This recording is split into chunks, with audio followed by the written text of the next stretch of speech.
Hello, everyone. Good morning, good afternoon, and good evening sa ating lahat, no? Glory be to God. Hallelujah. Thank you, Father, for protecting us and giving us blessings daily, Lord. Um, this time, no, may gusto lang akong ipaalam sa inyo, pero kung alam nyo na at nakalimutan nyo lang, gusto ko lang ipaalala sa inyo na ang kaligtasan ng tao ay malapit na ang pagdating ni Jesus Christ ay malapit na, no? Kaya halina, magbalik loob na tayo sa Diyos. Hanapin na natin ang presensya niya bago maging huli ang lahat, no? Bago maging huli ang lahat. Kaya ngayon sa mga oras nito, no, remember the last time ng aking video, glory be to God at maraming nakapanood doon sa video na yon. Naway itouch ni Holy Spirit ang mga puso at isipan para magbalik loob na sa Panginoon yung wala pa, yung nakalimot na sa Panginoon, no? At yung may alam na pero nakalimutan ay pinapaalala ko na muli magbalik loob na tayo sa Panginoon, no? Last time ang pinag-usapan natin is about talking to the Lord. But right now is it's about naman hearing the voice of the Lord, no? May mga example tayo sa Bible na binanggit ang Panginoon, no? Like mga prophets that time, no? Ano yung mga propeta that time. So, maraming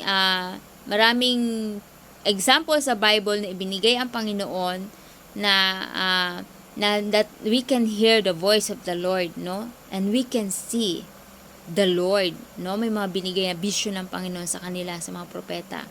At until now, no? Until now. Because sa Hebrews 7, ano sabi ng Panginoon? Jesus is the same today, yesterday, today, and forever, no? Jesus, at the beginning, Jesus is there, no? Ang Panginoong Jesus is nandiyan. So, sabi niya, hindi nagbabago ang Panginoon. Even the Father, He never changed, no? Because He is God. Kung ano siya before, the same until the end, they are the same, no? Hindi siya nagbabago. Ang tao lang ang nagbabago, yung puso natin, no? Tayo lang ang nagbabago, pero ang Panginoon hindi, no? So, some example akong ibibigay sa 1 Samuel 3, 4, 5, and 9, no?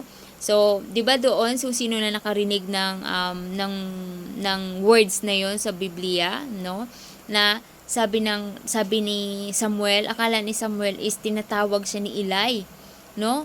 But sabi ni Eli, hindi naman niya tinatawag si Samuel. Now, nung pangalawang beses, pumunta si Samuel kay Eli and then tinanong siya, tinatawag mo ba ako? And then sabi sa kanya ni Eli, kapag tinawag ka ulit, sabihin mo, speak Lord, your servant is listening, no? So it means, we can hear the voice of the Lord, no? Yan yung example na binigay ng Panginoon. We can hear the voice of the Lord. How? No? Audible, and through the words of the Lord, through His words, and also through the people na ginagamit ng Panginoon, na katulad ni Isaiah na ginamit ng Panginoon to give warnings to the people, no? Kung ano yung gusto ibigay na pabalita ng Panginoon o mensahe sa mga tao ng Panginoon that time. So the same today, no? Like marami ngayong lumalabas sa social media, sa TikTok, sa Facebook, sa Instagram, sa Twitter, no? Maraming ways ang Panginoon para maiparating sa atin yung kanyang mensahe, no? Yan yung ginagawa ng Panginoon ngayon. And also Satan using social media, no? Marami ding kung ginagamit ng Panginoon ang social media, ginagamit din ni Satanas ang social media, no? Para to deceive the people of the Lord, like yung mga demonic na kung ano-anong pinapalabas at kung ano-anong mga games na demonic. So it's yun yung ways naman ni Satan. But kay Lord,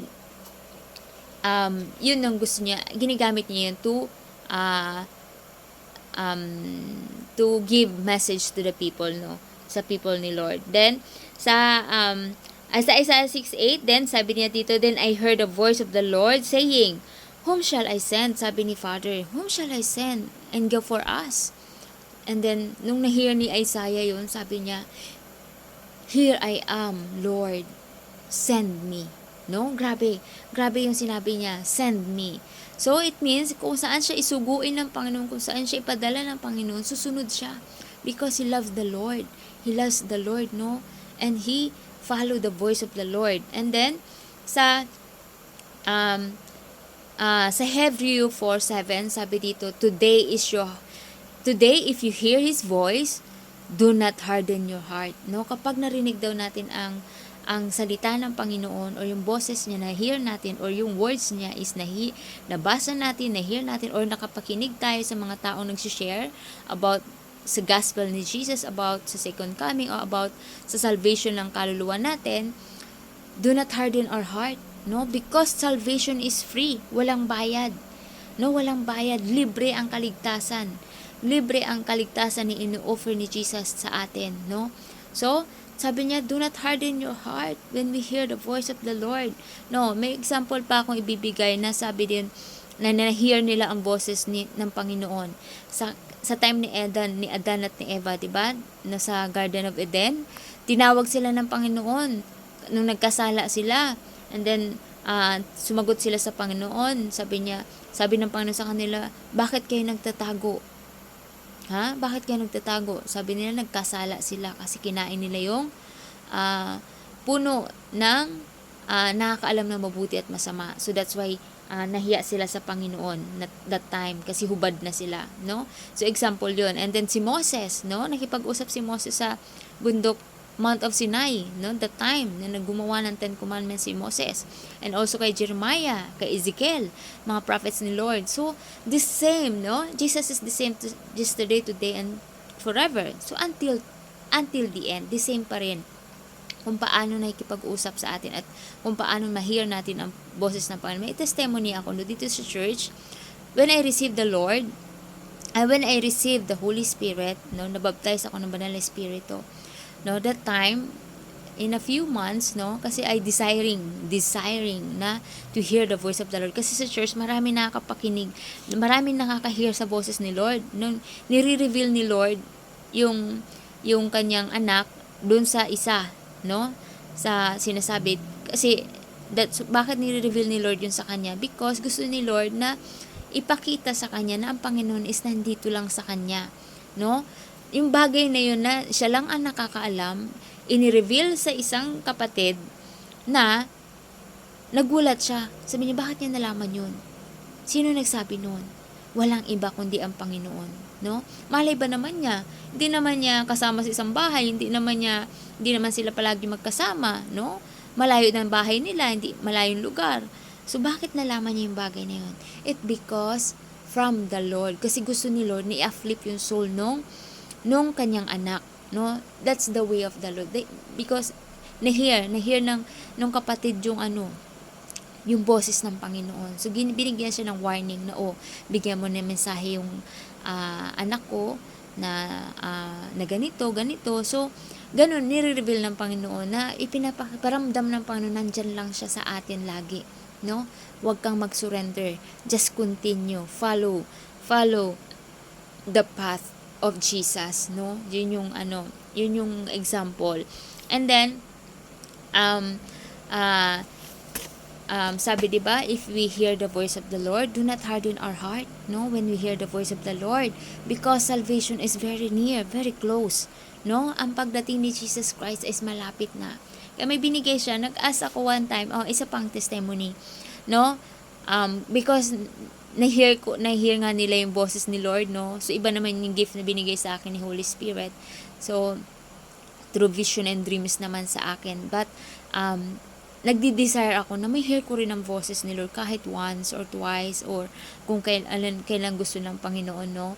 Because I desire to hear the voice of the Lord. Sabi ko, totoo ba talaga na hear nila ang boses ng Panginoon? One day, papasok na ako sa work, pero before ako papasok sa work, humiga muna ako and then nag-talk ako kay Lord. Parang muni-muni muna ako saglit na nakahiga, na nakatingin sa ceiling. And then sabi ko, Lord, gusto kitang ma-hear, gusto kong marinig ang boses mo. Pwede mo ba iparinig sa akin? Tapos nagsusumbong ako ng mga bagay-bagay sa Kanya, nagsasabi ako ng mga bagay-bagay sa Kanya, para yung bigat na nararamdaman ko is mahibsan ba, mabawasan. Sa Kanya lang ako nagsasabi ng mga bagay na. And then, after na mag-talk ako sa Kanya, parang pumikit lang ako, no? Pumikit ako saglit. Parang gusto ko lang i-rest yung mata ko. After ko ma-close yung mata ko, bigla ko na-hear si Lord, no? Alam ko siya yun, kasi kakaiba yung boses, walang kaparehas, no? Walang kaparehas, kasi nung narinig ko yung boses niya, may naramdaman akong peace, na parang kakaiba, na parang very manly, very, parang never ko pa narinig yung boses niya, parang nandyan lang siya, pero parang hindi ko maintindihan kung gaano siya kalapit, pero alam ko nandito lang siya, no? And alam mo yung sinabi nila? Alam niyo ba yung sinabi ni Lord? Sabi niya sa akin, my sweetheart. And after ko ma-hear yun, nagtiri-ay ako. Kasi naramdaman ko, alam ko si Lord yun, kasi kakatok ko lang sa Kanya sa mind ko. Sa mind ko lang siya kinakausap. Hindi ako nag-speak that time. So, but that time, sabi ko, Lord, just I want to hear your voice. Can I hear it? And I hear that, no? Very grabe na amazed ako, naiyak ako, no? Kasi sabi ko, Lord, thank you. Alam ko ikaw yun, Lord. Ikaw yun. Never ako nakahear ng voice na ganun. At nung nahear ko yung voice mo yun, nakaramdam ako ng love at ng peace sa heart ko. Grabe. And grabe, excited ako ibalita yun sa aking mga ka-sister sa church and brother, no? So, yun yung sabi ko sa inyo, that we can hear the voice of the Lord, no? Because the Holy Spirit, binibigyan niya tayo ng gift, no, in the last days, in order for us to hear the voice of the Lord through audible and through the words of the Lord in the Bible, no? And also to other people na ginagamit ng Panginoon para bigyan tayo ng babala, no? And pakita sa atin yung pagmamahal ng Panginoon. So, connected dito because on Sunday, because kino-convict na naman ako ni Lord na mag-speak kasi every time na gusto ko from the Lord, no? That's why I asked the Lord, Lord, ano ba next kong isasabihin? Ano ba yung next kong ipapabigay mong balita sa mga anak mo through social media? And then I asked the Holy Spirit to guide me, and the Lord, Holy Spirit, guide my hands on this verse, no? Sa verse na ito, sa Jeremiah 18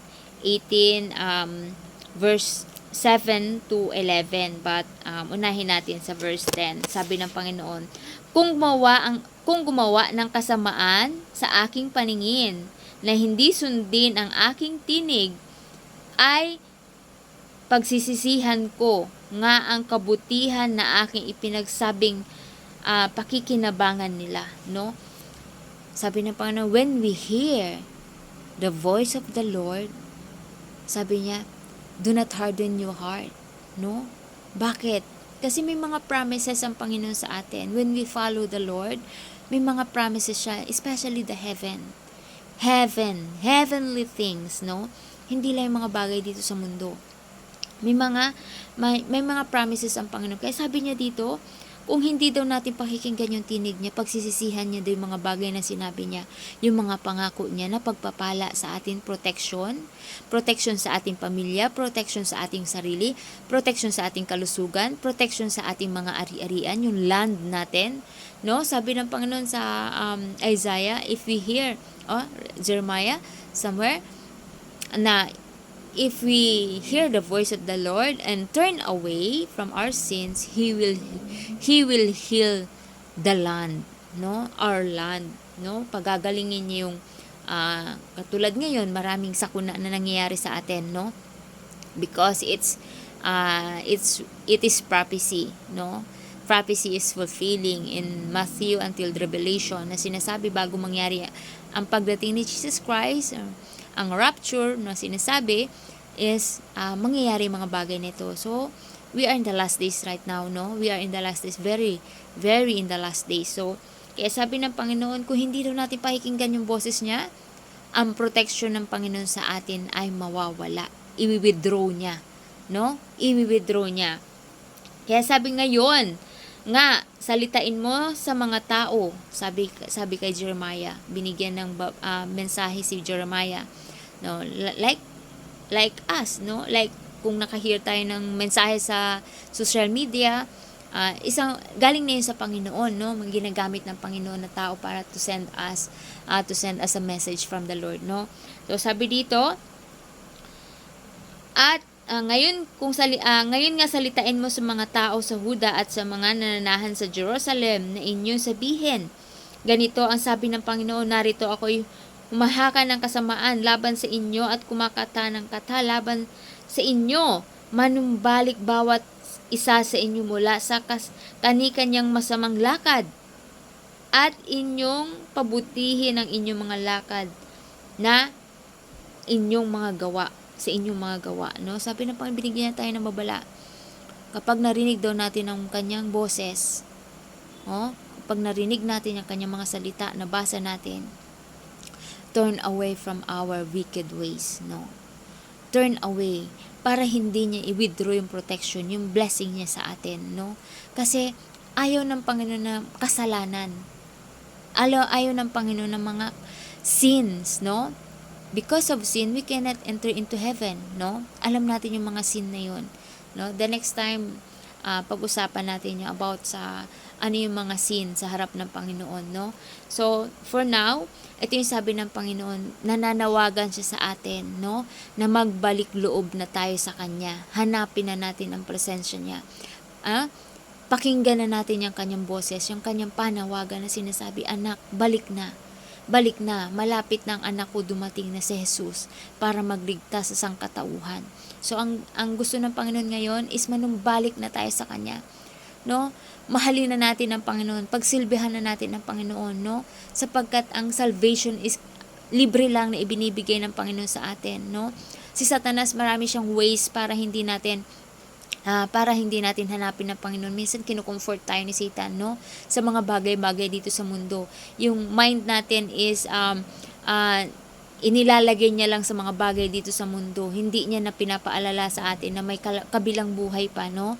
May second life and second death na sinasabi sa Bible. So, remember na ang hell is real, no? Hell is real and heaven is real. So, it's up to us, no? If we want to hear the voice of the Lord or not, no? So, it's up to us. It's our choice. But now, sinasabi ng Panginoon, hear my voice and do not harden your heart because salvation is very near. Jesus Christ is very near. He is coming very soon and soon, very, very soon, very soon. So, repent and change and turn away from our wicked ways, no? So, glory be to God. Hallelujah. Thank you, Lord, for this time, for the wisdom and for the knowledge from the Holy Spirit. Thank you, Father. Thank you, Jesus. And thank you, Holy Spirit, for everything. This is my prayer, Lord. Thank you for everyone. God bless.